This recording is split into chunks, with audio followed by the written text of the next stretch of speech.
예, 울게 하소서라는 제목으로 하나님 말씀 전하겠습니다. 여러분, 우리가 8월 정말 바쁘게 또 우리가 한 달을 보낸 것 같습니다. 그 시간들마다 얼마나 감사하고 기쁨이 넘쳤던지, 또 주시는 은혜가 얼마나 크고 또 대단했는지, 우리 많은 성도님들과 함께 그 은혜를 나누게 되어서 얼마나 기쁘고 좋았는지 몰라요.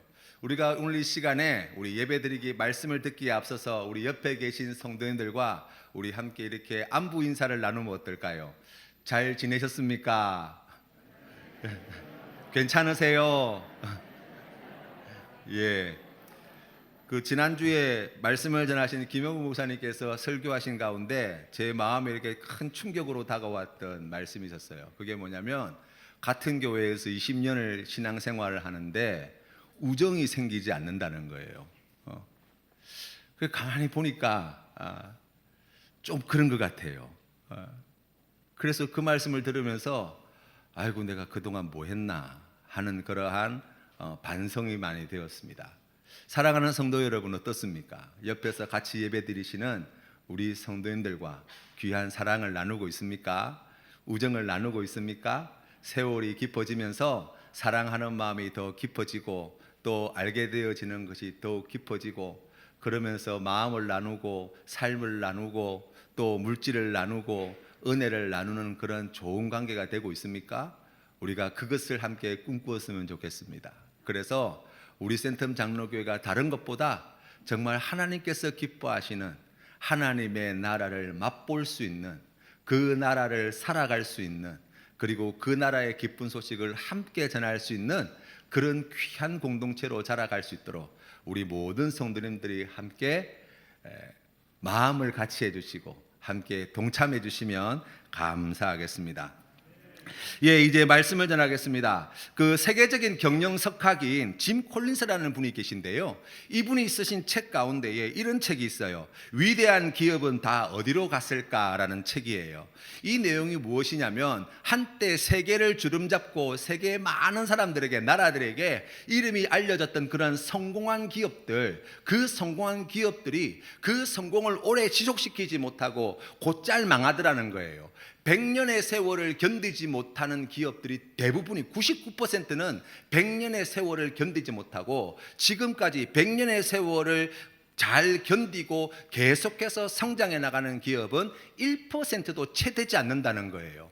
그래서 실질적으로 60개의 기업을 딱 표본 채집해가지고 그 기업을 연구해서 왜 어떤 과정을 거치면서 기업이 몰락해 가는가, 이렇게 연구를 해보니까 5가지 단계가 있더라는 거예요. 그 첫 번째 단계는 무엇이냐면, 성공으로부터 자만심이 생겨나는 단계입니다. 사실 성공한 기업이 계속해서 성공해 나가는데 가장 큰 장애물이 무엇이냐라고 이야기하면 그 성공이라는 거예요. 한번 이렇게 해보니까 성공했다, 이렇게 하면 되더라 라는 생각이 다음의 성공, 새로운 성공을 하는데 가장 큰 걸림돌이 되어지더라 라고 그렇게 알려졌어요. 거기에서 조금 더 상황이 악화되어지면 두 번째 단계로 넘어가게 되는데, 원칙 없는 더 많은 욕심을 부리는 단계가 온대요.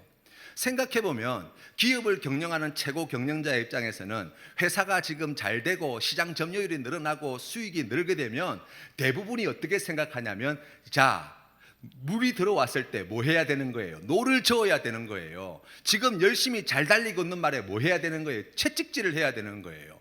다들 그렇게 생각한다는 거예요. 더 많은 성장을, 더 많은 시장 점유율을, 더 많은 수익을 내기 위해서 이때 엄청나게 푸시를 가하게 되어진다는 것입니다. 그런데 이 과도한 성장 집착이 결국에는 큰 실패로 끝나는 경우들이 허다하다는 것입니다. 세 번째 단계, 거기에서 조금 더 상황이 악화되어지면 위기와 위험의 가능성을 부정하는 단계가 옵니다. 기업은 하루아침에 망하는 게 아니에요. 망하기 전에 여러 다양한 방법들과 루트들을 통해서 기업이 위기라는 사인이 옵니다. 그런데 최고 경영자를 비롯한 고위직들은 자기가 보고 싶은 것만 보고 듣고 싶은 소리만 듣는다는 거예요. 그러다 보니까 정작 기업은 큰 위기에 처해 있는데도 그 위기를 실감하지 못하고, 자기가 듣고 싶은 것만 듣고 보고 싶은 것만 보다가 그것에 근거하여서 판단하고 결정을 해놓으니까 100% 잘못된 선택과 결정을 할 수밖에 없더라는 것입니다. 거기에서 조금 더 상황이 악화되어지면 이제 허겁지겁 구원자를 찾기 시작하는 거예요. 지금 이 큰 위기에서 이 기업을 구해낼 아주 유명하고 다른 사람들에게 여러 다른 기업들에게 검증되어진 그러한 구원투수와 같은 그러한 유명한 경영인을 데리고 오려고 한다는 거예요. 또 이 기업에서 저 기업에서 이렇게 하니까 잘 되더라, 저렇게 하니까 잘 되더라는 그런 방법들을 갖다가 무차별적으로 가지고 옵니다. 대표적인 것이 그냥 무차별적인 구도조정이라고 이야기할 수 있어요. 다른 데서 이렇게 하니까 회사가 다시 정상화되더라라고 이야기하면 그 이야기를 듣고 자기들도 곧잘 그렇게 따라하게 되어지는데, 당장 눈앞에 있는 위기를 모면하는 정도의 수준에 그칠 뿐 그 상황은 점점 더 악화되는 경우들이 많다라고 이야기합니다. 그러다가 이제 마지막 단계에 이르게 되어지면 기업이 존재하는 것 자체가 유명무실해지는 단계, 또 거기에서 생명이 끝나는 단계가 되어진다는 거예요. 그러면서 위기를 맞이한 기업이 그 위기를 타개하기 위해서 무엇을 해야 되느냐라고 이야기할 때 크게 두 가지를 강조하고 있는데, 그 첫 번째는 경영 원칙을 철저하게 지키고, 두 번째 기업의 핵심 가치를 갖다가 놓치면 안 된다는 거예요. 제가 이거를 보면서 이러한 기준을 가지고 한국 교회를 바라본다면, 이러한 기준을 가지고 우리 교회를 바라본다면 어떨까라는 생각을 해보게 되었습니다. 사실 한국 교회가 지금 위기다 이런 이야기는 어제 오늘의 이야기가 아니에요. 그런데 여러분 보십시오. 한국 교회는 과거에 엄청나게 급속한 성장과 성장을 이루고 부흥을 이루어내었습니다. 그러다 보니 어느덧 한국 교회는 과거의 성장 방식에 매여 있어서 변화되어지는 세상에 발맞추지 못하는 현실을 우리가 목도합니다. 뿐만 아니라 오늘날 많은 교회가 여전히 교회 성장에 대한 이야기들을 큰 소리로 외치고 있어요. 그런데 교회 성장의 목소리가 크다는 것은 무엇을 의미하냐면, 지금 그만큼 큰 위기가 실제로 도래했다는 것을 반증한다는 거예요.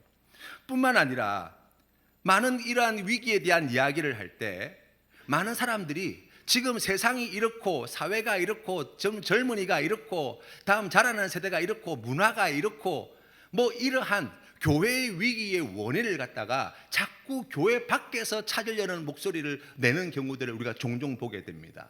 그러나 성경이 우리에게 말씀해 주는 바도, 또 여러 경영 일선에서 일하시는 분들 또한 기업이 망하거나 조직이 무너지는 데는 외부적인 조건이 아니라 사실은 내부로부터 골마서서, 그래서 안으로부터 무너지기 시작한다는 거예요.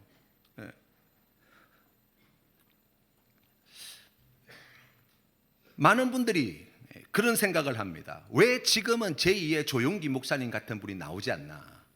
왜 지금은 제2의 옥하는 목사님, 왜 지금은 하용조 목사님 같은 그러한 귀한 분들이 나오지 않나? 지금 교회의 풍토가 왜 이렇게 되었나? 한국 교회를 대표하는 어른이 없다, 이런 이야기들을 종종 합니다. 그런데 여러분, 그 말의 뜻은 무엇입니까? 지금 이 위기를 타개해낼 무엇을 찾는다는 거예요? 구원자를 찾고 있다는 거예요. 그것은 곧 지금 한국 교회가 스스로 자정할 수 있는 능력, 스스로 회복할 수 있는 그러한 능력을 대부분 상실해 버렸다라고 진단해도 과언이 아니다라고 이야기할 수 있어요. 슬프게도 지금 한국 교회는 점점 더 유명무실해져 가고 있다라고 우리가 진단할 수 있습니다. 그렇다면 이 위기를 타개낼 수 있는 길이 어디에 있습니까? 기업이 그렇게 위기를 맞고 어려움에 처하게 되어질 때 그 위기를 극복해내는 길이 어디에 있다고 이야기했습니까? 기업의 가치를 다시 붙드는 거라는 거예요. 그렇다면 여러분, 이 큰 위기 가운데 교회, 이 한국 교회가 지켜야 할 가치가 무엇입니까? 지금 그리스도인이라고 이야기하면서 교회를 다니지 않는 200만 명의 가난한 성도가 있고 지금 많은 젊은이들이 교회에서 썰물처럼 빠져나가고 있는 이때에 그들은 왜 교회를 떠나는가라고 이야기할 때 우리가 한 가지 짚을 수 있는 것은 교회 안에서 교회의 핵심 가치라고 이야기할 수 있는 하나님 나라를 경험하지 못해서라고 이야기할 수 있어요. 이스라엘이 위기를 맞이했을 때도 마찬가지였습니다.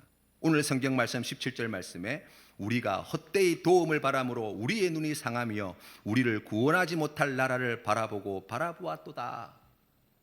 이스라엘은 위기를 만날 때마다 외부에 누가 우리의 힘이 되어 줄 것인가. 그래서 때로는 아수르의 편에, 때로는 애굽의 편에, 때로는 바벨론 편에 이리저리 눈치 보다가 그렇게 망해버린 거예요. 실제로 그 나라를 지켜주고 구원해 줄 수 있는 능력이 누구에게 있었습니까? 하나님께 있었어요. 그런데 하나님을 버리고 애굽을 쫓아가고 바벨론을 쫓아가고 아수르를 쫓아가다가 외부에서 주는 그러한 힘, 더 많은 군대, 강한 나라에 우리가 딱 붙어 있어야 우리가 살 길이다 생각하였던 이스라엘은 그들이 한때 의지하였던 바벨론에게 멸망당하게 되어집니다. 우리가 다시 새로워지기 위해서 냉철한 현실을 알아야 돼요. 지금 세상이 어떠한지, 지금 대한민국 사회가 어떠한지, 지금 부산이 어떠한지, 우리 재성동의 현실이 어떠한지 말입니다. 그런데 그것과 아울러서 우리가 또 하나 알아야 할 것이 있습니다. 바로 그것은 하나님의 나라의 현실 또한 냉철하게 직시할 수 있어야 돼요. 우리가 잘 알고 있는 초대교회, 많은 성도님들이 그 교회를 다시 회복하기를 바라는 이 초대교회의 현실은 절망적이었습니다. 로마 제국과 유대 교인들로부터 심한 박해와 착취를 당하고 있었어요. 냉철하게 현실을 바라본다면 숨어서 그냥 조용히 지내는 것이 맞아요. 그런데 그들은 나가서 복음을 전하기를 주저하지 않았어요. 왜 그렇습니까? 부활하신 예수 그리스도를 통해서 하나님 나라의 현실을 냉철하게 바라보았거든요. 저 제국이, 저 권세가 저렇게 날뛰지만 그럼에도 불구하고 하나님의 통치하심과 다스리심은 여전히 이루어지고 있고 그 나라는 이미 시작되었고 얼마 있지 않아서 우리 주님께서 그 나라를 이 땅 가운데 가져오실 것이라는 분명한 믿음의 확신이 있었거든요. 그래서 로마 제국에 칼날을 주저하지 않고 유대인들의 핍박에도 굴하지 않고 나가서 예수 그리스도의 하나님 나라의 복음을 목숨을 걸고 전하는 공동체가 되었어요. 위기를 맞이하게 될 때 많은 사람들이 가장 다양한 모습들을 보여줍니다. 이스라엘 백성들도 마찬가지예요. 나라가 위기에 처해 있는데 자기의 이익만을 쫓아 살아가는 사람이 있습니다. 고리대금업을 하고 가난한 자들의 땅과 재산을 빼앗는데 앞장섰던 사람들이 있었어요. 또 위기라고 하나님 말씀을 전하는데 선지자들과 제사장들은 다 괜찮다는 거예요. 하나님이 지켜주신다는 거예요. 하나님이 바벨론을 물리쳐 주신다는 거예요. 그러니 염려하지 말라는 거예요. 그런 거짓된 하나님의 말씀을 전하는 자들이 많았습니다. 뿐만 아니라 그 가운데 눈치 빠른 사람들은 이스라엘 땅을 떠나서 애굽 땅으로 더 안전한 지대로 도망하는 일들도 나타났어요. 뿐만 아니라 왕과 여러 대신들은 나라가 지금 여러 가지 어려운 환경에 처해 있는 줄 알면서도 하나님의 말씀을 무시하고 자기를 구원해 줄 구원자를 다른 곳에서 찾고 있었다는 거예요. 그때 예레미야 선지자는 뭐 했습니까? 목숨 걸고 하나님께서 전하라고 하시는 그 말씀을 전했어요. 이 말씀을 전할 때 이 백성들이 돌아온다고 할 수 없어요. 망하게 될 거예요. 이 백성은 듣지 않을 거예요. 그럼에도 불구하고 눈물을 흘리며 그 백성을 부여잡고 하나님께서 전하라고 하신 그 말씀을 전했던 선지자, 멸망해가는 남유다와 동족을 위하여 눈물 흘리며 하나님의 말씀의 씨앗을 뿌렸던 선지자, 바로 그가 예레미야였어요. 교회의 위기를 이야기합니다. 교회에 대해서 비판의 목소리가 큽니다. 이것이 문제다, 저것이 문제다 말하는 사람이 있습니다. 교회에 더 이상 소망이 없다고 떠나는 사람들이 있습니다. 그 혼탁하고 어려운 상황 속에서도 자기의 이익을 위하여서 자기의 가진 직분을 오용하고 남용하는 자들이 있습니다. 그런데 여러분, 하나님께서 찾으시는 사람은 어떤 사람입니까? 그럼에도 불구하고 하나님께서 하나님의 나라를 위하여 일하고 계시고 우리 예수님께서 그 나라를 반드시 곧 가져오실 것을 믿는 믿음으로 눈물로 주님의 말씀에 순종하고 그 나라의 복음을 눈물 흘리며 뿌리는 바로 그 한 사람을 우리 하나님께서 찾으신다고 말씀하시는 거예요. 지금 한국 교회에 예레미야 선지자와 같이 눈물로 씨를 뿌리는 자가 필요합니다. 지금 우리 센텀 장로교회에 이 예레미야 선지자와 같이 하나님 나라의 복음의 말씀을 눈물을 흘리며 뿌리며 그 나라의 삶을 눈물을 흘리며 살아낼 그 한 사람을 하나님께서 찾으십니다. 지금은 교회를 위하여 울어야 할 때입니다. 사랑하는 성도님들 모두가 다 우리 하나님 앞에 믿음으로 나아갈 때 하나님, 교회를 위해서, 우리 센텀 장로 교회를 위해서, 이 나라를 위해서 울게 하여 주십시오. 이 민족을 위하여, 세계 열방을 위하여 우는 자가 되게 해 주십시오. 눈물을 흘리며 씨를 뿌리고 눈물을 흘리며 아프고 힘들고 괴롭고 소망이 보이지 않지만 하나님을 바라보며 힘들고 어렵고 너무나 괴로운 길이지만 그 길을 순종하며 나아가게 해 주십시오. 제가 그렇게 제 삶을 드리겠습니다. 그 귀한 헌신을 통하여 우리 하나님께서 놀라운 하나님의 일을 이 센텀 장로교회에 사랑하는 성도님들의 삶의 자리에 반드시 이루어 주실 줄로 믿습니다.